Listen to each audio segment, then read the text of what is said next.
Cuando digo eso, ¿a qué me refiero? La monoftalmología tiene que ser de los ojos, ¿verdad? Sí. Entonces la oftalmología es una de las subespecialidades de la oftalmología, ¿sí? Que se encarga entonces,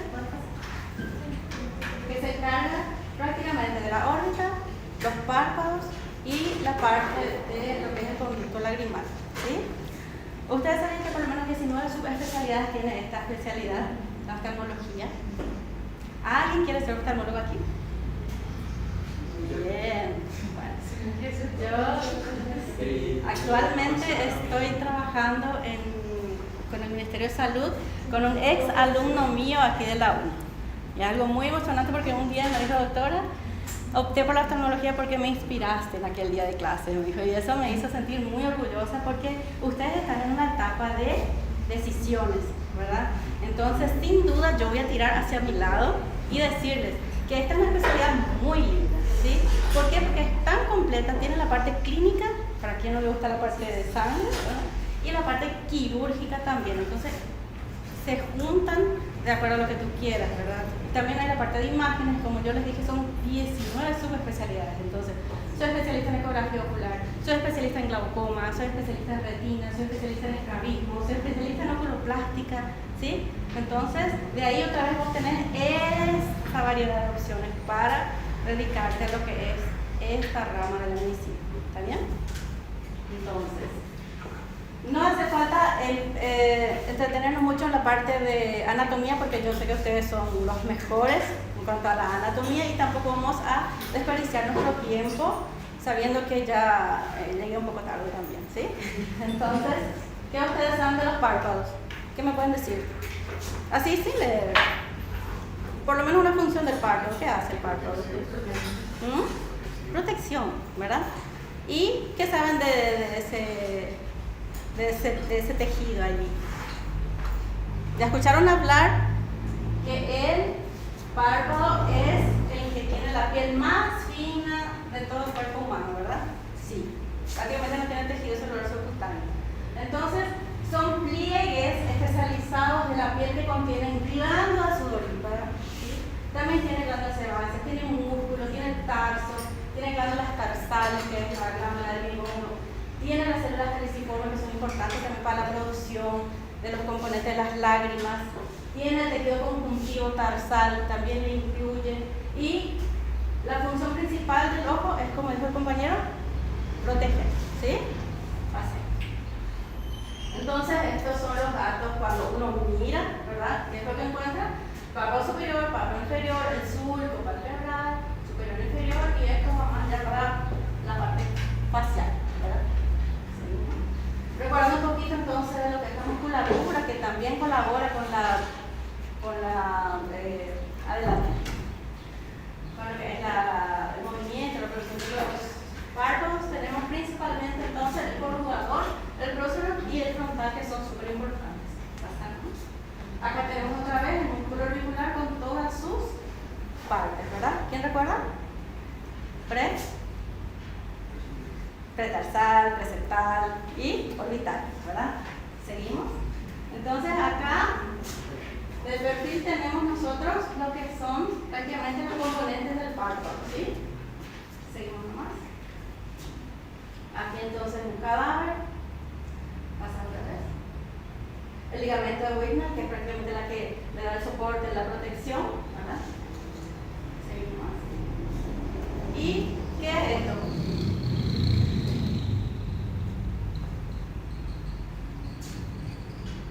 El famoso tarso, ¿verdad? ¿Qué contiene dentro? La glándula tarsal, ¿sí? Recuerden eso porque después vamos a hablar en las patologías de esta parte. ¿Seguimos?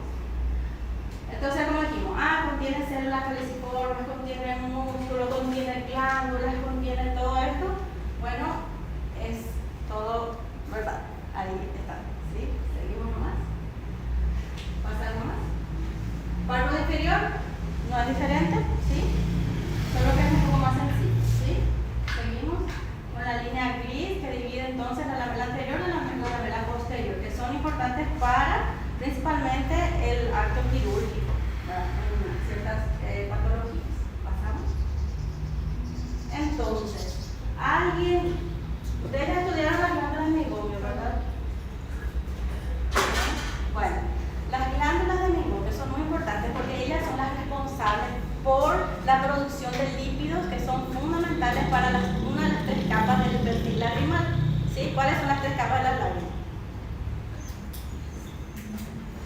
la porción lipídica, que es la que está encargada de la parte externa, la porción acuosa, que es la que prácticamente hidrata el globo ocular, y la porción de la mucina, ¿verdad? Entonces, cada parte de las lágrimas son producidas por glándulas diferentes, ¿sí? Entonces, la capa oleosa, la principal productora es la glándula de Meibomian, ¿sí? Nosotros tenemos aproximadamente 40-50 en la parte del párpado superior y por lo menos 30-40 en el párpado inferior. ¿Se dan cuenta que ellas están dispuestas de forma, ¿es cierto?, vertical, ¿sí? Y cada uno tiene su orificio de salida en el margen palpebral, tanto superior como inferior, ¿okay? Y el sistema lagrimal, que ustedes recuerdan que está el sistema secretor y el sistema excretor, ¿verdad? El sistema secretor básicamente es producido está formado, es decir, así, por la glándula lagrimal principal, ¿sí? Y el sistema secretor, la que elimina los lágrimas, prácticamente están los puntos lagrimales, los conductos del saco lagrimal, y después ya va la parte nasofaríngea, ¿verdad? Seguimos. Y lo más importante que debemos recordar en la parte de las arterias es que son prácticamente nutridas por ramas de la arteria, tanto carótidas externas como las carótidas internas, ¿sí? Acá tenemos la arteria facial que pasa prácticamente toda la fase, y cuando llega a esta parte de la nariz se llama arteria angular, súper bien. Y la arteria carótida interna que me da sus ramos, y es súper importante saber que ellas se anastomosan entre sí, principalmente en el lado temporal y en el lado nasal, ¿verdad? Por eso decimos nosotros que es la parte del cuerpo más vascularizada, no digo más, pero muy vascularizada. Por eso es que cuando de repente haces un pequeño procedimiento ya parece con un hematoma el paciente, ¿verdad? Y vos decís, Dios mío, ¿qué te pasa? No, es tan común, ¿verdad? Pues nosotros sabemos que estamos dentro de una zona súper vascularizada, ¿sí? Seguimos. Y lo más importante de la parte de innervación es que debemos recordar que la parte motora es a través del facial, ¿verdad? Y los principales prácticamente son el bucal, el sigmomático y el temporal. Y la parte sensitiva, ¿por cuál nervio es? Excelente. Seguimos. Ahora vamos a entrar en la patología. Ya recordamos un poquito de cómo es, ¿verdad? Ya nos posicionamos, ya nos ubicamos con la anatomía, ¿sí? Bueno, alguien me dice si alguna vez ya escuchó hablar de lo que es la blefaritis, o alguien consultó con un oftalmólogo y le dijo, ¿tenés blefaritis? ¿No? ¿Todo nuevo? Me encanta. Entonces, ¿qué es lo que podemos decir de la blefaritis? Prácticamente es un trastorno frecuente de los párpados que condiciona un engrosamiento palpebral de las distancias en el borde del libre, y también puede dar obstrucción de las glándulas del Meibomian. Pero ¿cómo yo le voy a ver clínicamente? Yo como médico general, ¿qué es lo que tengo que saber? Yo tengo que valorar siempre el paciente como un todo. No puedo yo despreciar y decir, no, pero esto es oftalmología, ¿verdad? Yo soy ginecólogo, o yo soy cirujano, o yo soy pediatra. No es lo mío la oftalmología. Sí, ustedes pueden ayudar mucho y se van a dar cuenta que la oftalmología, con el correr del aprendizaje de ustedes, que está muy relacionada con la parte clínica, ¿sí? Ustedes saben que patologías endocrinas pueden generar problemas oculares, patologías reumatológicas también. A veces nosotros llegamos a un diagnóstico de la diabetes, que es una enfermedad endocrina, a través del fondo de ojo, ¿verdad? Yo ya descubrí una paciente con cardiopatía por las alteraciones oculares que tenía su retina, por ejemplo. Entonces vos tenés que mirarle al paciente como un todo. Ah, pero ella vino por dolor de cabeza. ¿Por qué puede ser? Puede ser sinusitis, puede ser falta de anteojos, pero yo le miro y tiene muchas caspitas en la raíz de sus pestañas, ¿sí? Y están rojizos sus ojos, ¿verdad? Yo digo, ¿qué es lo que ella tiene? No importa si no recuerdo el nombre de esto, ¿verdad? Pero quiero que sepan que es algo muy importante y muy sencillo de tratar también, ¿sí? La blefaritis es prácticamente, bueno, esto es para examen, ¿sí? Ustedes deben saber que se clasifica en blefaritis anterior y blefaritis posterior. ¿Cómo? Las anteriores son las famosas seborreicas escamosas, que decimos que parecen caspitas, lo que acabé de decirles, ¿verdad? Y las posteriores son cuando nosotros tenemos la disfunción de la glándula de Bighorn. Otra vez esa glándula. ¿Dónde está ubicada ella? En el tarso, ¿sí? ¿Cuántas aproximadamente tenemos? Poner un promedio de 70, ¿verdad? Entre superior e inferior. Y ellas son súper importantes porque ellas producen la oleosidad, óleo, aceite, ellas producen. ¿Importantes para qué? Para uno de los componentes de la lágrima, ¿sí? ¿Saben por qué sirve? Para evitar la evaporación rápida y seguir entonces la lubricación ocular. Entonces, si yo tengo una disfunción de la glándula de Bighorn, no significa que puedo tener una hiperproducción o no se produce suficientemente para que pueda colaborar con una buena calidad del film lacrimal, ¿sí? Entonces, anterior, yo voy a ver que tiene caspitas. Posterior, va a haber una disfunción de las glándulas. Seguimos. ¿Esto qué sería? Anterior, ¿sí? La blefaritis seborreica, que es la disfunción anterior. ¿Seguimos? Y cuando vemos la disfunción de las glándulas del meibomio, nosotros vamos a ver, sabemos ya que son pequeñas fabriquitas de aceite, ¿verdad? ¿Y qué están viendo acá? Un exceso, no debería notarse así, ¿verdad? Pero vemos que hay aceite, óleo mismo, ¿verdad? Mira, acá ya parece pasta de diente. Sin duda, aquí hay una disfunción de esa glándula, hay una hiperproducción. ¿Tá? ¿Cuál es el tratamiento? Yo mejor le derivo a los oftalmólogos, está bien. Si el paciente tiene condiciones, si tiene recursos para eso y ustedes están en un lugar que da para derivar, claro que sí, esa es la vía, ¿sí? Identificar y derivar al que maneja esto. Pero si vos estás lejos, el paciente no tiene recursos, ¿qué puedes hacer para ayudarle? Porque vos te acordás en la clase de la doctora que esto es así y que no es bueno, ¿verdad? Porque va a generar sequedad ocular, va a generar alteración del perfil lacrimal, oleoso, borroso, ¿verdad? Enrojecimiento, irritación, ojos calientes, así, es algo que el paciente va a referir. Entonces, ¿qué es lo que vos podés hacer? Vos le vas a enseñar que hay que limpiar diariamente la raíz de las pestañas. ¿Por qué dice acá compresas tibias? Porque nosotros sabemos que el calor dilata, ¿verdad? El orificio, ¿verdad? De las glándulas. Entonces, eso me va a facilitar la salida del exceso del producto, ¿verdad? ¿Y por qué te dice aseo del margen con shampoo para bebé? ¿Qué promoción es esa? ¿Qué convenio hay ahí? ¿Por qué? Porque quien es mamá sabe que el shampoo de bebé tiene el pH neutro, ¿verdad? Entonces no va a quemar la córnea, caso por alguna razón entre en contacto con esa estructura ocular, ¿sí? Claro que vas a decirle que lave con los ojitos cerrados. Vos puedes usar gas, algodón, cotonete, no importa. Entonces ese es el tratamiento. ¿Se va a curar el paciente de esto? Porque esto es algo genético. Mamá lo es así, yo también tengo eso, piel oleosa, ¿sí? Y claro, solemos usar antibióticos ungüentos también con un poquito de corticoides para desinflamar. ¿Recuerdan que genera telangiectasia y enrojecimiento del margen palpebral? Bueno. Y claro, ya para estas posteriores, ya dejen con nosotros, no hace falta que ustedes memoricen esto ya es algo del especialista.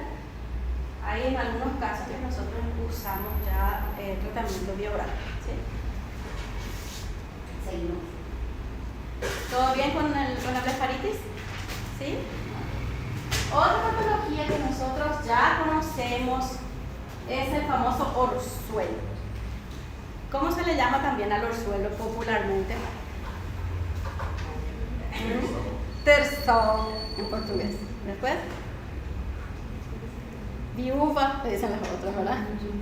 Entonces, en realidad es una inflamación del párpado, pero secundaria a infección bacteriana, ¿sí? Generalmente es el estafilococcus. ¿Por qué? Porque es el que está más abundante en la piel, convive con nosotros, ¿verdad? Entonces,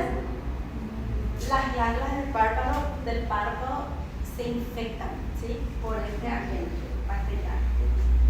Entonces también tiene una clasificación que para un químico general tal vez no es importante, pero como un conocimiento más, nosotros separamos internos y externos, ¿sí? Internos prácticamente otra vez estas glándulas. ¿Por qué? Porque ya están profundas, pues, en el tarso, ¿recuerdan? Y los externos ya son accesos agudos del folículo de las pestañas, ¿sí? Y las glándulas sebáceas de Sires, de Moll, están asociadas, ¿sí? Estas glándulas, vimos en anatomía ya inicialmente que están superficialmente al marco vertebral, ¿verdad? Entonces, estas son las externas. Cuando las glándulas superficiales se obstruyen, son los orzuelos externos, ¿sí? Cuando la membrana está comprometida, entonces son orzuelos internos, ¿okay? Siempre es una infección, ¿verdad? Entonces sería así, ¿okay? Algunos dicen furúnculo, pero no. ¿Seguimos? Bueno, ¿cuál sería el tratamiento para el orzuelo? Mandarle saludo a una viuda, le dicen a mí, ¿verdad? Comer 3 galletas. Comer, ¿ah? Comer 3 galletas. Ya escuché eso también. Y otro viene y dice, ¿dónde está? Préstame tu anillo de oro. Y ya, ¿verdad? Bueno, todo eso tiene un sentido, ¿sí? ¿Por qué esto? Calor local, ¿verdad? Claro. Entonces, en ocasiones no es preciso tratamiento, ya que pueden resolverse espontáneamente. El bebé tuvo ahora y de repente pasa mañana ya drenó y terminó, ¿sí? Si es necesario tratamiento, eso debe hacerse con calor local seco, ya dijimos, con antibióticos, corticoides, uno o 2 veces al día y ya, ¿sí? Y en los casos de que la lesión se abre, hay veces que es bastante purulenta y drena, ¿verdad? Y ahí entonces se requiere la incisión y el desbridamiento del absceso, ¿sí? Por atrás y hacer un pequeño procedimiento allí.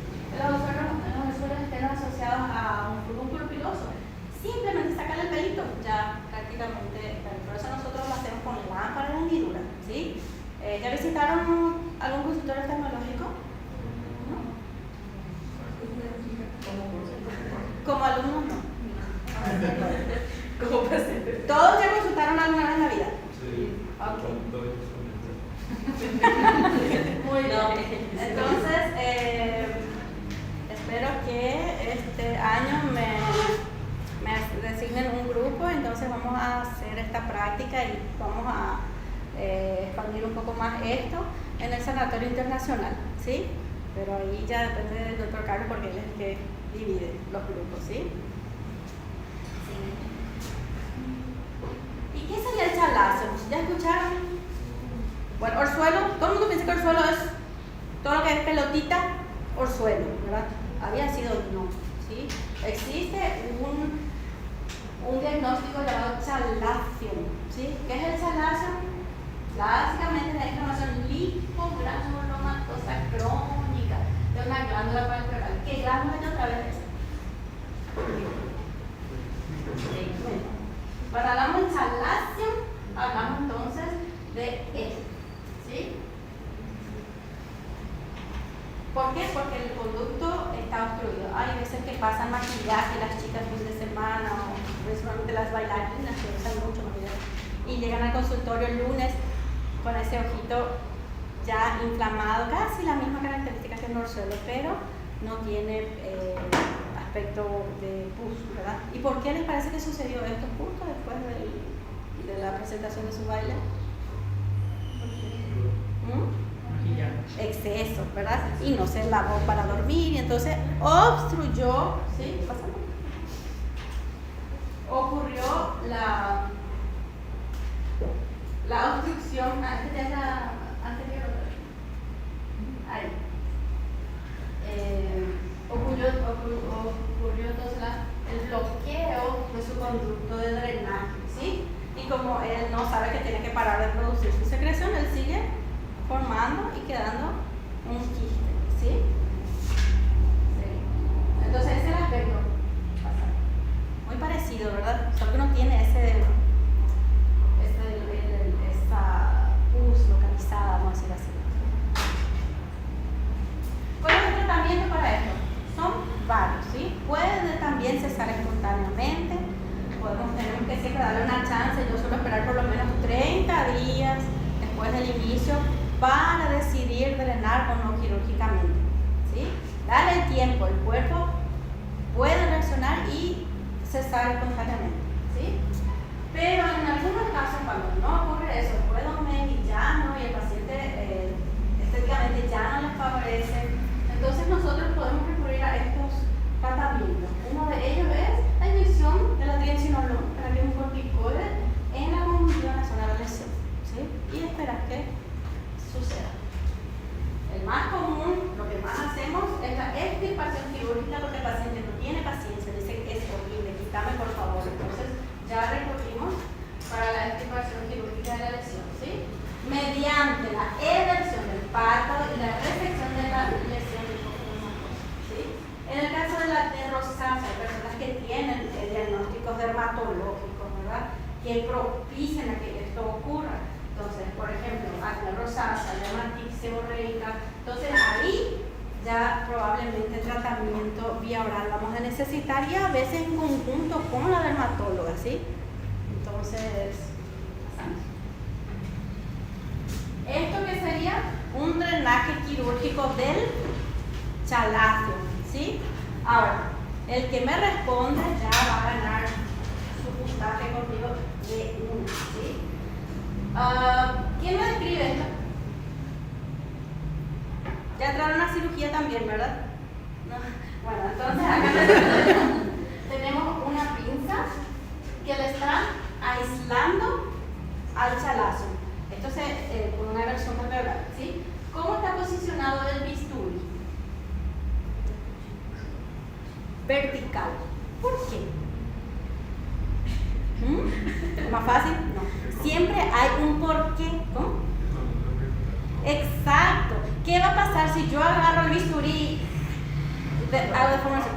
¿Cuántas glándulas voy a desperdiciar? Entonces, este es el procedimiento, y nunca olvidar que el corte tiene que ser de forma vertical para direccionarte a lo que no tienes, que es la glándula obstruida, ¿sí? Pero recuerden, viene el paciente y ustedes están ahí en cualquier lugar de ya sea un servicio público, en su consultorio, y él tiene ahí la pelotita, ¿verdad? Y ya es mayor, adulto mayor. Y si vos ves eso, que la persistencia de una masa tumoral en el adulto, en el párpado, debemos siempre sospechar de carcinoma sebáceo, ¿sí? No se olviden de eso. Le suele gustar a Carlos como tema de examen también. Entonces, nosotros como médicos tenemos que siempre pecar por exceso de cuidado, ¿verdad? Pensar lo peor para después que te sobre lo mejor. Y el más común que sea por descarte, ¿verdad? Entonces, si yo tengo esta manifestación clínica, un paciente añoso que viene con una pelotita en el párpado y ya hace más de 8 meses y no desaparece y no mejora, vertirle nomás el párpado y ve qué tiene ahí adentro, qué características, qué aspectos, ¿sí? Presente. Entonces, ¿todo bien hasta ahí? ¿Sí? Ahora vamos a pincelar un poquito lo que serían malposiciones palpebrales, ¿sí? Sí. Hablaremos primero del ectropion. ¿Qué es el ectropion? Hacia afuera. Con eso ya está súper bien para mí, ¿sí? Hacia afuera. Quiero que está hacia afuera. El párpado, ¿verdad? Principalmente inferior. Entonces, la eversión del párpado es una malposición bastante frecuente en la práctica médica. Ustedes van a ver estos abuelitos que quieren hacer medicina familiar y todo. Van a ver que siempre está así con un párpado vertido, ¿verdad? Porque eso ocurre comúnmente con los años, ¿sí? Entonces se produce una separación entre el borde libre del párpado y el ojo, ¿sí? Eso se debe a la falta del tono y la hiperlaxitud del párpado inferior. ¿Qué síntomas les parece que va a generar esta alteración anatómica en el paciente? Excelente, ¿por qué se queda? Se va a remar todo porque ya no retiene, ¿verdad? Está como evertido, ¿verdad? Otra cosa, por culpa de esa sequedad ocular, va a tener ardencia, sensación de arenillas, ojos rojos, hay veces que hasta puede generar úlceras, porque esas pequeñas lesiones son puertas de entrada para que entren bacterias, ¿verdad? O cualquier agente. ¿Está bien? Entonces, sigamos. A modo de conocimiento nomás, se clasifican evolucionado, cicatricial, mecánico, paralítico, congénito, pero sin duda el involucional es el más común, ¿sí? Por la edad, por la laxitud, ¿sí? Entonces hay una eversión del párpado, ¿sí? Como ella dice, hacia afuera. Hay una separación entre el párpado y el globo ocular, ¿sí? ¿Y qué sería el entropio? Su contrario, ¿verdad? El entropio entonces hace una inversión, ¿sí? Del borde libre palpebral que condiciona que las pestañas se dirijan hacia la superficie ocular. Imagínense. ¿Qué va a sentir el paciente? ¿Por qué? Molesta. ¿Por qué molesta, verdad?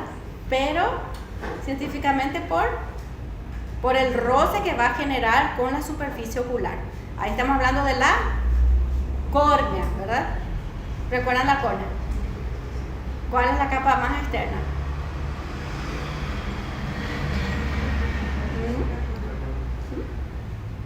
¿Cómo?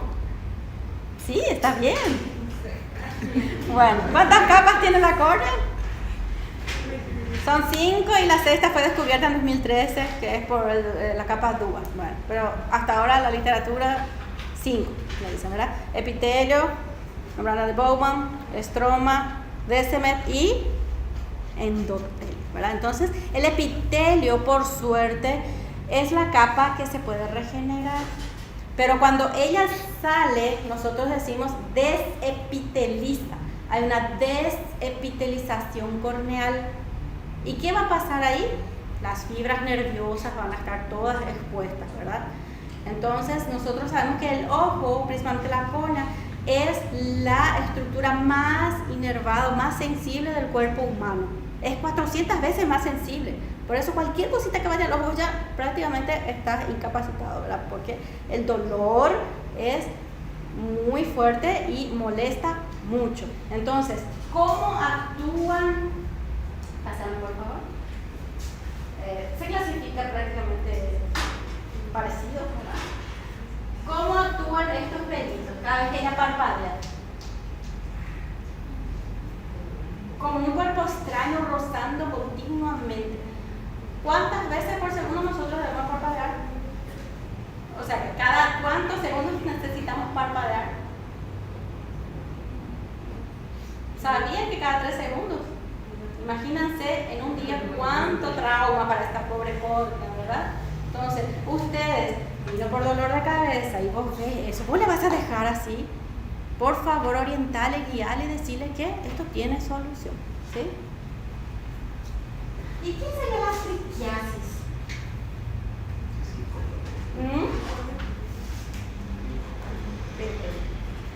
Algo de pelos, ¿verdad? Bueno, entonces se trata de una alteración de las pestañas consistentes que estas crecen en forma anómala. En vez de crecer así, ellas crecen anómala hacia el ojo, ¿sí? En dirección al globo ocular. Y eso puede ser unilateral, lateral, puede ser producida por múltiples causas, puede ser sectorial, ¿sí? Sigamos. ¿Pasa? Entonces, ahora hablamos de la distriquiasis, ¿sí? ¿Otro? ¿Ves? Crecen para adentro, ¿verdad? En el margen que corresponde, ¿sí?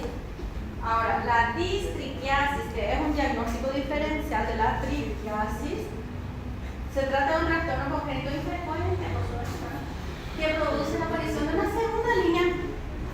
Está la línea correcta, pero hay otra línea de pelos.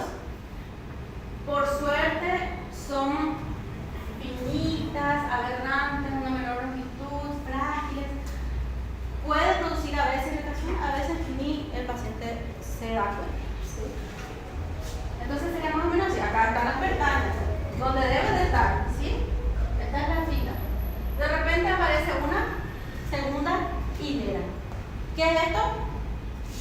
Distriquiasis, ¿sí? Bueno, ahora haremos un poquito la ptosis palpebral. ¿Qué es la ptosis o blefaroptosis o ptosis palpebral? ¿Es lo mismo? Párpado caído. Muy bien, ustedes también van a ver mucho eso en cualquier especialidad. Entonces, ustedes tienen que ser el guía para nosotros. Tienen que tener un dato súper importante aquí. ¿Tá? Entonces, ¿qué sería la ptosis? Donde el borde palpebral superior está situado por debajo de la posición normal. ¿Sí? ¿Hasta cuántos milímetros más o menos tiene? Ustedes ya se miraron al espejo y vieron que el párpado tapa el limbo un poquito más abajo, ¿verdad? Más o menos 2 milímetros. Ese es normal. Si yo tengo un paciente, imagínate qué importante es recordar eso, y le miro, ¿verdad? Ya está cansada. Y le miro y veo que ella tiene un párpado que no está tapando ni siquiera el limbo. ¿Recuerdan el limbo, verdad? Es la transición esclerocorneal. Entonces yo me doy cuenta que apenas por el limbo está su párpado. ¿Esto es normal? No, tiene que tapar un poquito. ¿En qué yo voy a pensar si veo un paciente así? Con una retracción palpebral, que es lo que llamamos. Excelente, patologías tiroideas, ¿sí? Entonces, ¿cuántas veces llegan al consultorio y me dicen, siento el ojo seco, doctora, ni sabe? Y cuando le miro y viene esa retracción, yo le digo, ¿no tenés alguna enfermedad tiroidea? Y me dice, yo no, nunca me hice en realidad. Y te vienen con el diagnóstico. Entonces, no te fijes solo en esto. Como te digo una vez más, por favor, observarle al paciente. ¿Tá? Ahí dice que el margen palpebral superior cubre más de 2 milímetros del limbo corneal en la posición primaria de la mirada. ¿Cuál es esta? Así. Ahí. Esa es la posición primaria de la mirada. Entonces tiene que tapar por lo menos 2 milímetros. ¿Sí? ¿Vamos? Entonces, esto ustedes no tienen que aprender. Yo le hablo de especialistas, ¿verdad? Pero solemos utilizar algunos datos, ¿sí?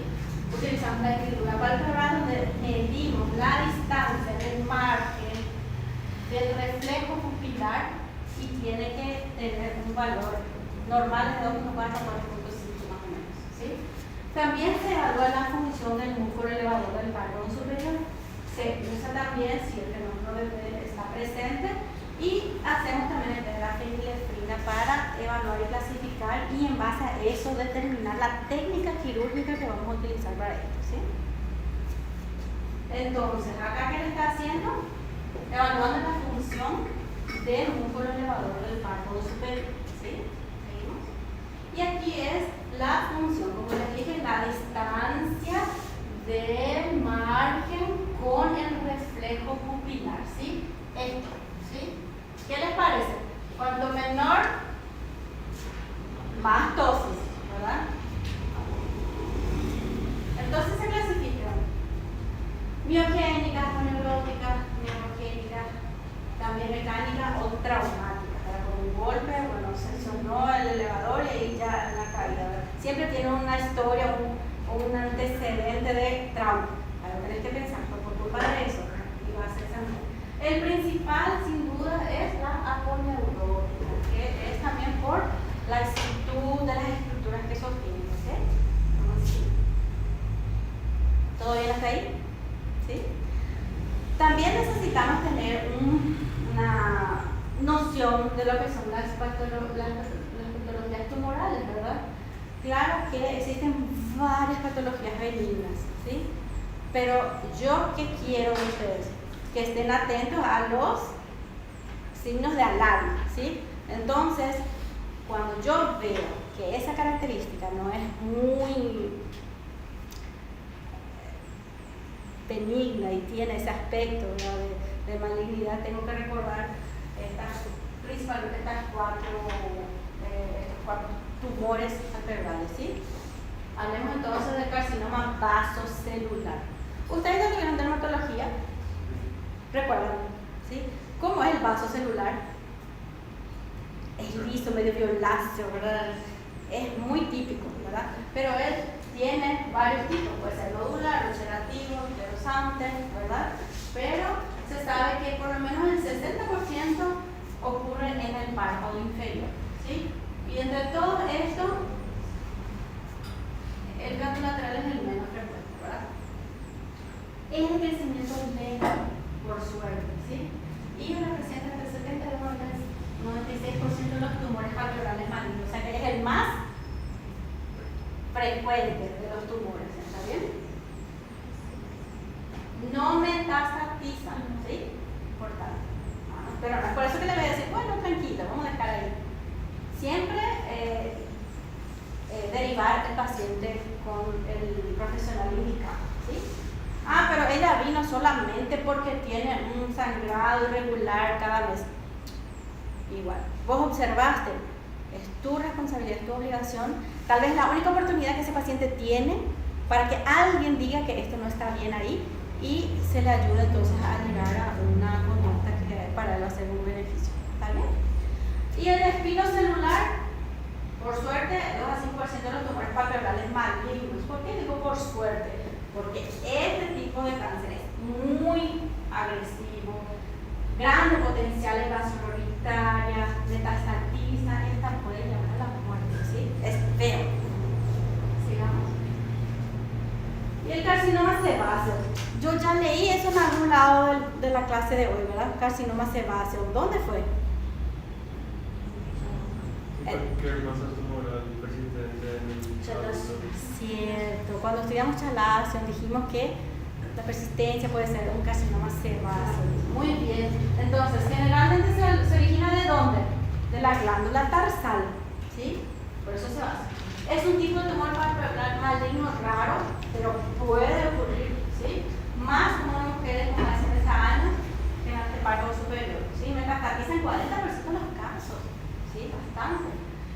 Puede simular lesiones benignas como el charlazo, justamente como dijimos. Entonces les voy a contar, esto es algo de hace unos meses nomás. Llegó un paciente de 75 años y justamente tengo esto creo que hace un tiempo ya. ¿Cuánto tiempo? Y más de 8 meses que está ahí. En serio, y nunca, en realidad está ahí. Ahora ya me está molestando. ¿En qué momento? ¿Cómo sentís? Y cada vez que parpadeo siento que hay algo ahí, me roza, me duele. Muy bien. Entonces, ¿seguimos? Este es el aspecto, ¿sí? ¿Les asusta? Puede ser un chalazo, ¿verdad? Parece. Pero su historial, ¿qué me dice? Persistente de la lesión en un adulto mayor, ¿verdad? Entonces, ¿qué dice? ¿Qué hay que hacer? Evertir el párpado, ¿sí? ¿Ya aprendieron a evertir el párpado? No. Bueno, en la práctica vamos a aprender. Eso es importante. El evertir el párpado, ¿qué me encontré? ¿Qué aspecto? ¿Verdad? Entonces, sin duda, estamos aquí de un caso verídico de algo que me dice la literatura, ¿sí? Entonces, nunca olviden de eso, ¿ah? Estas clases son principalmente para esto, para darles el toquecito principal para que ustedes sean nuestro satélite en cuanto a cada paciente que van a llegar a ustedes, ¿verdad? Entonces, no podemos dejar de hablar del melanoma maligno. Bueno, pero el melanoma ya es maligno, pero igual le dicen así. El melanoma representa menos del 1% de los tumores palpebrales malignos. Condiciones de alerta, ¿cuáles serían? Nevus, una aparición reciente. Entonces, cuando van los pacientes al oftalmólogo, yo veo un nevo y digo, siempre tuviste desde pequeño, desde que naciste, está con esto. No hace unos meses nomás, en serio. Bueno, y ahí también tenés que ver, aumenta la pigmentación persistente. Y no era así, doctor, ahora está más marrón. En serio. Y hay veces que podemos tener pérdida de pestañas también. Entonces, ante la sospecha clínica, siempre aplicar la regla del ABC, ¿verdad? Eso ya también no es común que se lo vieron ya en dermato, ¿verdad? La asimetría, la irregularidad, la variación de color y el diámetro. ¿Ah? Entonces, esto es un caso de melanoma. ¿Ok? ¿Hasta ahí? ¿Tumores? ¿No está cansado? ¿Podemos seguir? Ahora entonces, para cerrar la charla, vamos a hablar un poquito de tumores, de traumas, ¿verdad? ¿Alguien ya hace guardia? ¿Ah? Sí. llegó un paciente de politrauma en sus guardias, ¿sí? ¿Tuvo alteración de párpado? ¿No? Bueno, generalmente cuando son politraumas vienen y vos no sabes por dónde empezar, ¿verdad? Entonces nosotros queremos siempre es, ¿sí? Se hace un examen general, identificar las lesiones. Y bueno, esto quedó a veces, ahora esperar que mejoren las condiciones. Vamos a remover el cuerpo cráneo, si es que hay que reponer el tejido, no resecar o descartar los tejidos y tal vez postergar la reconstrucción definitiva. Bueno, lo que tenés que hacer, lo que en ese momento hay que hacer ya. Vamos a esperar que se enfríe el ojo y programamos lo que hay que hacer, ¿sí? Entonces, a ustedes lo que les toca es cerrar las heridas y derivar. Este dato es súper importante. La dureza visual es el factor pronóstico más importante en el ojo traumatizado, ¿sí? ¿Ya vieron clase de trauma? Bueno, tema de examen. Me encanta, Carlos. Entonces, la presión puedo medir, sí. Fondo de ojo le voy a hacer, pero ¿cuál es el que me va a determinar si está mejorando? Le vi ayer y hoy le veo. ¿Cómo yo voy a decir, este paciente mejoró? Fundamental entonces la dureza visual, porque él es el que me va a determinar, ¿sí?, el factor pronóstico del ojo politraumatizado. ¿Vale?